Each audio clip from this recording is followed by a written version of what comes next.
Welcome to Fake Love and Flying Monkeys, the podcast where fake love is exposed.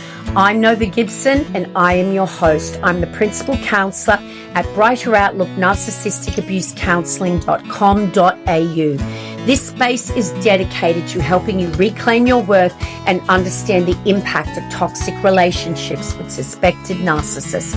You deserve clarity, healing, and freedom from the pain of fake love and flying monkeys. So please leave a review and grab a copy of my book, Fake Love, Understanding and Healing from Narcissistic Abuse. Let's uncover the truth and take back your power. Hey everyone, and welcome to another episode of Fake Love and Flying Monkeys. In this episode, we're taking a look at the narcissistic family and why they appear so perfect to outsiders. Why does everyone else think that you have the most amazing family, one that they envy perhaps, and certainly one that you should be so grateful for? And if you're someone who now realizes that they grew up with a narcissistic family, or maybe you now realize that you married into one, then you will already know this. You will already know how there is this strange split between what outsiders see and what is actually happening behind those closed doors. On the inside, life is like this pressure cooker. There's these rules that constantly change. There's this silence that screams so loud if you do something to upset the family dynamic, something that might reflect badly on their image they have worked so hard to maintain. And there is just this never-ending cycle of guilt and blame and manipulation. Yet, to the outside world, the narcissistic family often looks like the definition of absolute perfect. So why does this illusion exist? Why are narcissistic families so skilled at looking perfect, flawless to outsiders, while everyone on the inside is just drowning in dysfunction? Or maybe they don't even recognize that this is dysfunction because it's their normal. They don't know any different. Okay, let's really unpack it and put some words to what so many survivors already know deep down. So the narcissistic family isn't a family in the traditional sense. Think of it as a stage production. Everyone has a role, and the narcissistic parent, well, they're the director. They're the one calling all the shots, and the children and often the spouse, well, they're the cast. Everyone has a role, and if you step out of character, there are consequences. Now, there is always going to be a golden child. This child, they have the flattering role. They receive all of the admiration. They're the star of the family. They're the ones who make the family look good. The scapegoat child, well, they're the villain in the story. They're blamed for anything that threatens that perfect facade. They are the dumping ground for everything that narcissistic parent actually despises about themselves. Now, if there is another child who is the lost child, well, they become more like an extra, kind of drifting in the background there. They're neither celebrated nor blamed. They're just invisible. They're still playing their part, though, by not rocking the boat. And like any good production, the script for the narcissistic family is rehearsed. In other words, the family is conditioned to know when to smile for photos, how to talk about themselves in public, and exactly how to downplay or kind of deny any cracks in the story, anything that is not going to shed a favorable light on their family. Outsiders will only ever see the curtain, never the chaos that's happening backstage. And what that means is that outsiders will only ever encounter that carefully managed facade of the narcissistic family. Teachers, neighbors, other family members, they're only going to witness polite interactions, really attentive parenting.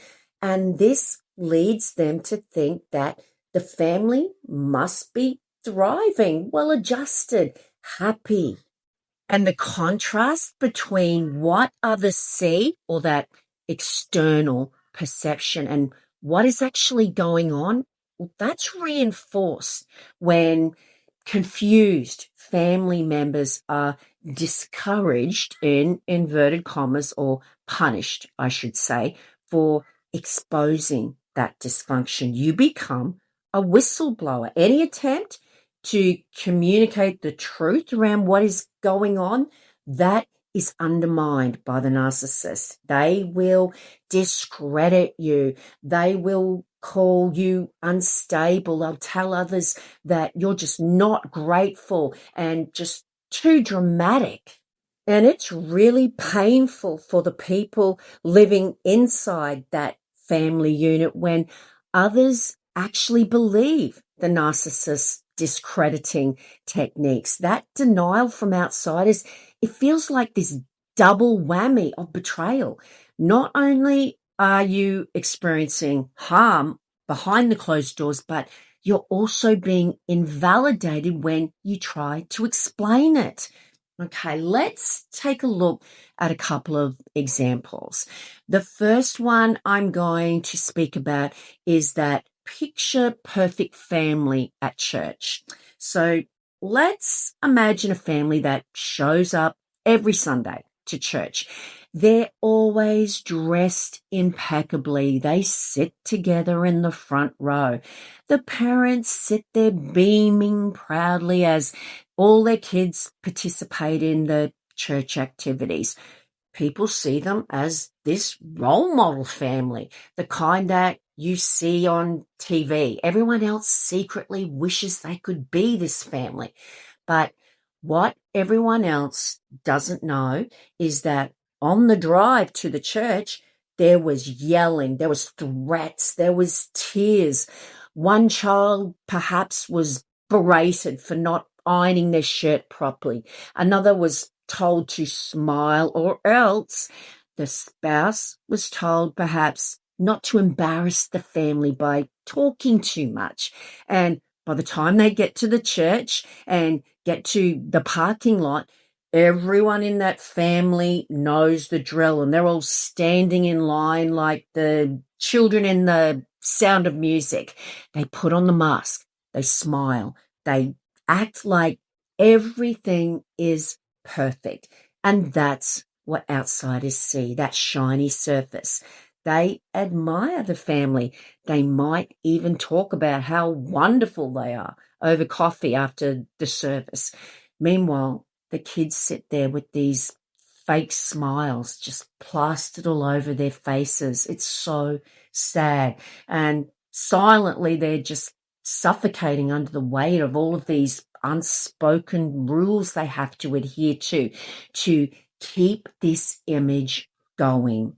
This next example is one I hear all the time from my clients. And just a quick note, guys, if you'd like to have a one-on-one Zoom counseling session with myself as a professional counselor, I would love to be able to support you one-on-one. Please just see my website link in the description.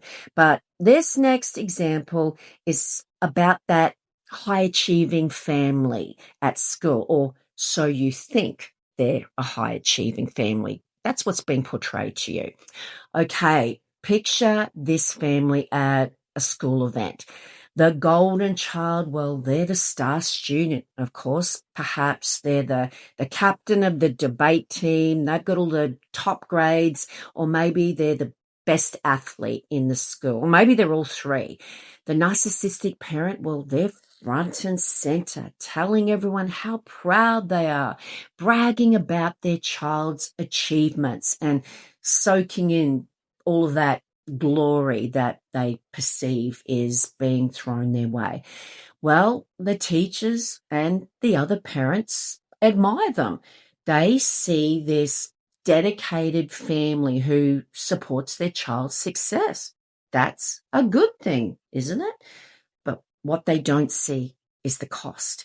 They don't see the pressure that child is under to perform. They don't see the sleepless nights, or they don't feel that child's fear of failure or the punishment if they ever fall short and make the family look bad by doing so.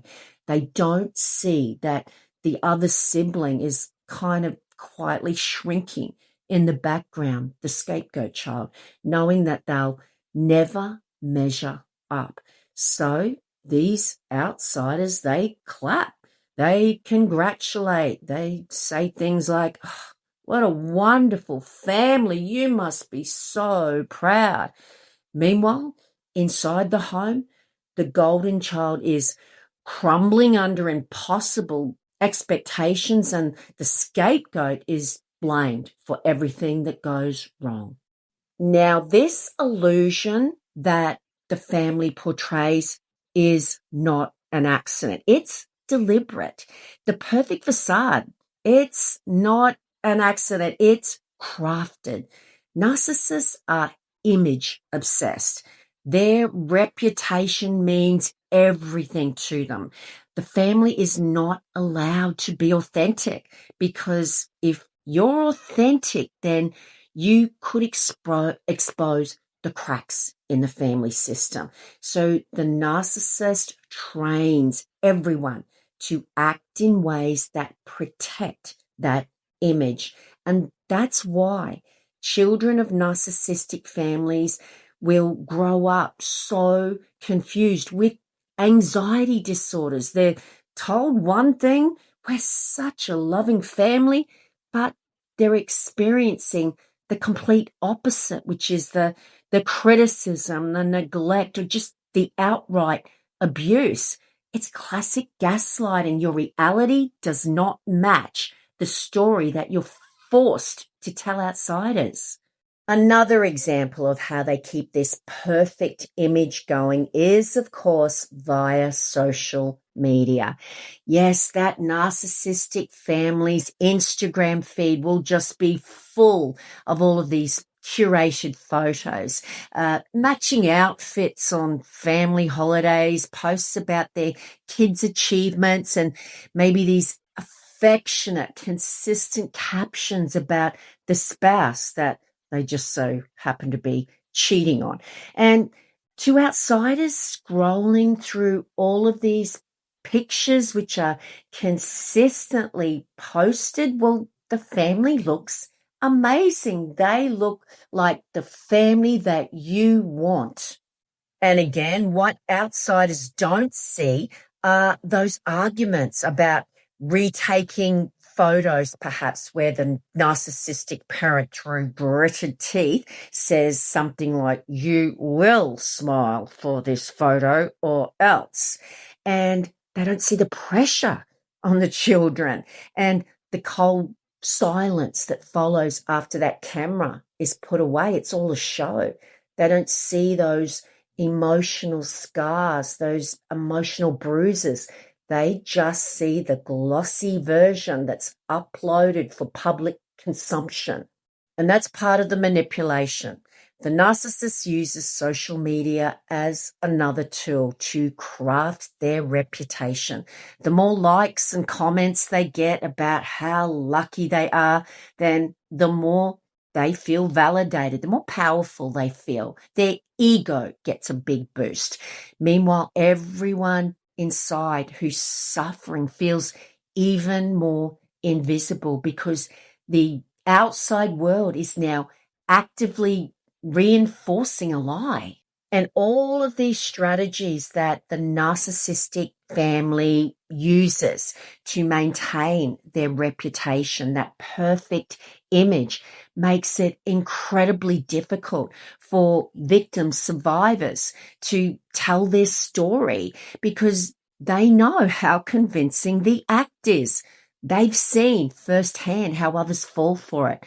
They've experienced the disbelief, that subtle dismissal, or just the outright accusations that they're making things up. It's kind of easier in many ways just to stay silent. But that silence, guys, it comes at a cost. That bottled up pain, the shame, and a sense of invisibility. Breaking the illusion is incredibly brave because it means risking not being believed, yet it's often the first step towards real healing. So how do you heal from this type of abuse? How do you reclaim your authenticity, become your own self, and remove yourself from the prison of that toxic family unit? Well, guys, recovery from the effects of a narcissistic family involves firstly acknowledging the reality of those dynamics, even in the absence of anyone else's validation. It's about recognizing the impact of those family roles and all the emotional manipulation at play, and just the pressure to maintain appearances. That's critical for understanding your own identity outside of that toxic family unit. Healing means untangling your identity from the role you were forced to play. You are not just the scapegoat. You are not only the golden child. You are not defined by how your toxic family used you to maintain their image. You're more than just that performance. Connecting with safe people who understand is imperative, guys. A trauma-informed therapist who understands narcissistic abuse, such as myself.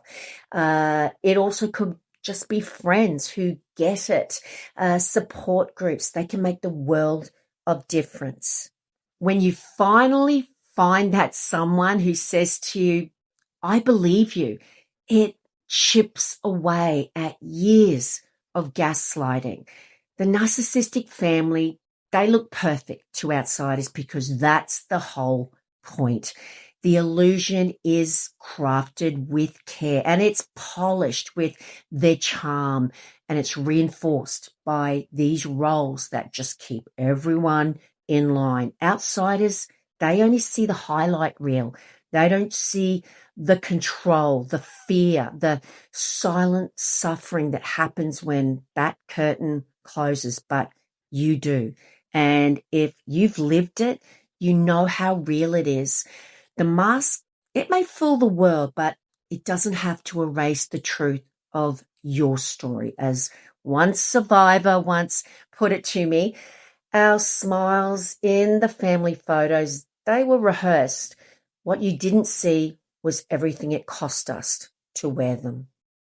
And that brings us to the end of another Fake Love and Flying Monkeys episode. I hope that you found that episode insightful, guys. Don't forget, if you'd like to have your own narcissistic abuse recovery counseling session with myself online, please just see my website link in the description, where you will also find a link to order your copy of my best-selling book, Fake Love, which I know will also help you so much.